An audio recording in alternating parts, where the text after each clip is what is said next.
मयूरव उपाध्याय जी नागपुर से। राधे राधे। राधे राधे महाराज जी।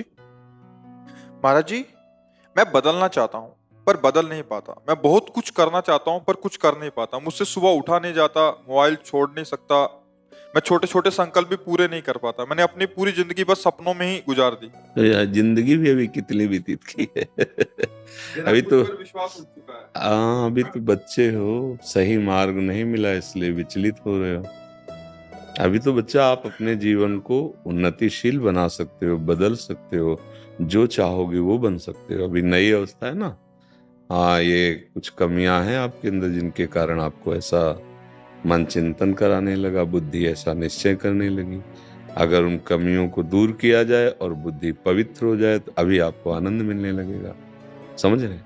आप जानते हैं आपके अंदर जो कमियां हैं, है ना? हाँ, उनको छोड़ दीजिए। ये गंदी बातें, ये गंदे आचरण आपको गिरा देंगे। देखो, गिरी तो गए, आप कैसे निराश बोल रहे हो? अभी क्या हो, बच्चा हो? अभी ये अवस्था तो जिस दर जाना चाहो उधर के लिए आत्मबल पुष्ट होना चाहिए। पर के यही तो हम सब बच्चों से कि नई पीढ़ी हमारी जो है आज उत्साहहीन हो रही है, क्योंकि आचरण बिगड़ रहे हैं। सुख की लालसा से ऐसे आचरण किए जा रहे हैं जिनसे केवल दुख, निराशा, चिंता, घबराहट, शोक यही प्राप्त होगा। उनका फल ही है यही। अब उनको समझाओ तो कैसे समझाओ? ना आहार ठीक है, ना संग ठीक है, ना दृश्य ठीक है। हमारे देखने का नजरिया गलत हो चुका है। देखो, आप ही कह रहे हो हमसे, मैं मोबाइल नहीं छोड़ सकता। जैसे भगवान, मैं आपकी शरण में हूं, मैं आपका शिष्य हूं, पर मैं युद्ध नहीं करूंगा। अर्जुन जी कहते ना, यहीं से तो हंस के भगवान उपदेश करते हैं। जैसे आपने फाइनल कर दिया कि मैं मोबाइल नहीं छोड़ूंगा, मैं हम कह रहे मत छोड़ो मोबाइल, लेकिन मोबाइल में गंदी बात देखना तो छोड़ सकते हो ना। उतना तो आपको कंट्रोल रखना पड़ेगा अपने ऊपर। अब नहीं रखोगे, देखो हर चीज में गुण और दोष दोनों विराजमान है। जड़ चेतन गुण दोष में विश्व कीन करतार, संत हंस गुण गाए पे परिहरिवार विकार। जैसे दूध पानी रख दो तो हंस दूध पी लेगा, पानी छोड़ देगा। ऐसी गुण दोषमयी सृष्टि रची गई है। हमें गुण स्वीकार, मोबाइल में गुण है।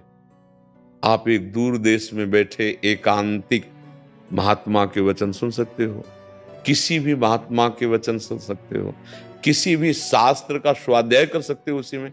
आजकल सब नई व्यवस्थाएं हो गई। कोई संकट है तो आप किसी को सूचना दे सकते हो, लेकिन उससे गलत जो बातें हैं वो ना देखो, उसका दोष स्वीकार ना करो। अब पास में मोबाइल है, गंदी बातें देखोगे, गंदे आचरण करोगे, तो यही बात। हम मोबाइल छोड़ने की बात नहीं कहते, हम मोबाइल में गंदी बात ना देखने की बात करते हैं। वो तो छोड़ सकते हो ना, छोड़ सकते हो ना, तो देखो छोड़ करके। गंदी बात देखो मत, और जो गंदी बात करते हो करो मत। और राधा राधा राधा राधा जिससे दवाई खाई जाती है, वैसे हम आपको कह रहे हैं, राधा राधा राधा राधा नाम जप करो, थोड़ा व्यायाम करो, सुबह सुबह 1-2 किलोमीटर दौड़ो। शरीर से जितनी मेहनत करोगे उतने ही तुम महान बनोगे। ये जो शरीर को प्रमाद और आलस्य में डालते हैं वो किसी काम के नहीं रह जाते हैं। ये शरीर मैं थोड़ी है कि इसको इतना दुलार करे, उचित दुलार करे, हार दे दे, वस्त्र दे दे, और खूब इसको सत्कार्यों में लगावे। अभी आपकी बुद्धि पवित्र हो जाएगी, पाप नष्ट हो जाएंगे। थोड़ा सा भी परहित का कार्य तुम्हारे जीवन की राह को बदल सकता है। थोड़ा सा परहित कार्य। अभी तो परहित जाना ही नहीं, अभी तो केवल इंद्रियों के विलास को सुख माना और उसी में लग पड़े। ये अवस्था तो ऐसी नहीं है। इस अवस्था में तो हम अपनी ऐसी नींव रखते हैं जिससे हम राष्ट्र भक्त बने, हम मातृ पितृ भक्त बने, देव भक्त बने, भगवत भक्त बने, जगत का कल्याण करें, अपना कल्याण करें। अब ऐसे में तो बच्चा, देखो तुम निराश हो गए, नहीं हो गए निराश, ये अच्छी बात नहीं है। निराशा अच्छी बात नहीं है। अगर हमारी बात मान लो, हमारी प्रार्थना मान लो, तो जो तुम जानते हो कि गंदे आचरण है, जिनके रोकने में तुम असमर्थ हो, उनको रोकने में समर्थ है प्रभु का नाम। नाम बल है। जितने भी महात्मा काम क्रोध लोभ मोह मद मत्सर पर विजय प्राप्त की, नाम बल से प्राप्त की। हम जानते हैं नहीं करना चाहिए, फिर भी ऐसा लगता है जैसे कोई भूत हमारे ऊपर चढ़ गया हो, हमसे करवा लिया हो। वो वासना है। वासना का भूत है, वो नष्ट होगी उपासना से। अब उपासना है नहीं तो फिर होगा क्या? हमारे अंदर ताकत है नहीं कि इधर कदम रख दें तो फिसलते चले जा रहे हैं। ताकत लाओ। हाँ, ब्रह्मचर्य ताकत है, नाम जप ताकत है, दूसरों की सेवा ताकत है, दूसरों का आशीर्वाद ताकत है। बड़े बुजुर्गों के जब चरणों में माथा रखते हैं, उनका हृदय प्रसन्न होता है, तो वहीं भगवान बैठे। कोई तड़प रहा है, भूखा प्यासा रोग से पशु, आप उसकी सेवा कर दो, उसके हृदय में भगवान बैठे, वो आशीर्वाद दे देंगे, आपका मंगल हो जाएगा। बात समझ रहे? देखो प्रयास करके नाम जप करो। पहली बात तो निराश होना मत। हम तुम्हें कह रहे हैं, हमारा मानव जीवन निराश होने के नहीं मिला। अच्छा, हमसे गलती हो सकती है, बड़ी गलती हो सकती है, बार बार हो सकती है, हमें फिर भी निराश नहीं होना। हमको एक दिन उन गलतियों को रौंदना है। पक्की बात समझो। अगर तुम ऐसा भाव नहीं रखोगे तो फिर जैसे अभी बोले ना, ये आपको गिरा देगा, मतलब आपको इतना निराश कर देगा कि आप कुछ और सोचने लगेंगे कि अब जीवन का मतलब क्या रहा। इसलिए ऐसा नहीं, अभी तुम महान बन सकते हो।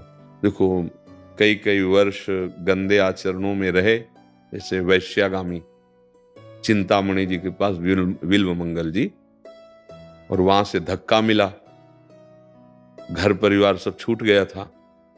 अब उनको एक ही रास्ता दिखाई दिया कि है कोई भगवान, अब मुझे स्वीकार करे। हमने जिसके लिए सब कुछ न्यौछावर कर दिया, उसने तो धक्का मार के बाहर निकाल दिया। चिंतामणि जी उनको धक्का मार के बाहर निकाल दिया। अब वो एक मार्ग मिला भगवान। तभी हम कहते हैं विपत्ति, अपमान, तिरस्कार, ये ऐसा अमृत है जहां से भगवान की तरफ यात्रा प्रारंभ होती है। नहीं, विषयी जीव कभी भगवान की तरफ नहीं चलना चाहता। जैसे नाली का कीड़ा नाली में ही आनंद लेना चाहता है, ऐसे विषयी जीव गंदे विषयों में ही आनंद खोज करता है। भगवान की तरफ चल पड़े। पूरा चरित्र तो बड़ा है। वो एक ऐसे महान आचार्य कोटि के बिल्व मंगलाचार्य उनका, और उन्होंने चिंतामणि को प्रणाम किया गुरु रूप से कि अगर तूने मेरा तिरस्कार न किया होता तो आज मैं श्री कृष्ण को न प्राप्त कर पाता। तो मानो मन और बुद्धि, इंद्रियां तुम्हारा तिरस्कार कर रहे हैं, तो तुम भगवान का आश्रय लो, नाम जप करो। देखो, तुम ही इस बात का अनुभव करोगे, हंसोगे अपने ऊपर कि अरे जब मैं नाम से विमुख था तो मेरी धज्जियां उड़ाई थी, आज मैं नाम जप कर रहा हूं तो मेरा कुछ नहीं बिगाड़ पा रहे। समझ रहे? आप निराश मत होना, हमारी बात मान लेना, एक दिन आपका हृदय शीतल हो जाएगा। मनुष्य जीवन व्यर्थ नहीं किया जाता बच्चा, बहुत कीमती। देवता तरसते हैं इस जीवन के लिए कि अगर ये जीवन मिल जाए तो मैं साधना और भजन करके ऐसे उत्तम गति को प्राप्त हूं। कोई देव गति, कोई उत्तम गति थोड़ी है। वहां भी भोग विलासिता है, बाद में पुण्य क्षीण होने पर ये मृत्यु लोक में आ जाना पड़ता है। पुण्य क्षीणे मृत्यु लोक के विशंति। ठीक है ना? हाँ। धैर्यवान, नाम जप, जो तुम गंदी आदतें जानते हो उनको छोड़ने का प्रयास करो। अगर फिर गलती हो जाए तो निराश मत होना। दवा खा रहे हो, राधा राधा राधा राधा, बल मिलेगा। ये जैसे हम आपसे सत्संग कर रहे हैं ना, आपको बल मिल रहा है। अब आप देखना, अगर हमारी बात पे चलोगे तो आपको लगेगा कि जैसे कोई जबरदस्ती हमसे करवा रहा था, ऐसे कोई जबरदस्ती हमको बचा रहा है। भगवान की कृपा, भक्तों की कृपा अमोघ होती है। महत्संगस्तु दुर्लभो दुर्गमो पर अमोघस्य। अगर स्वीकार कर ले तो अमोघस्य। ठीक है?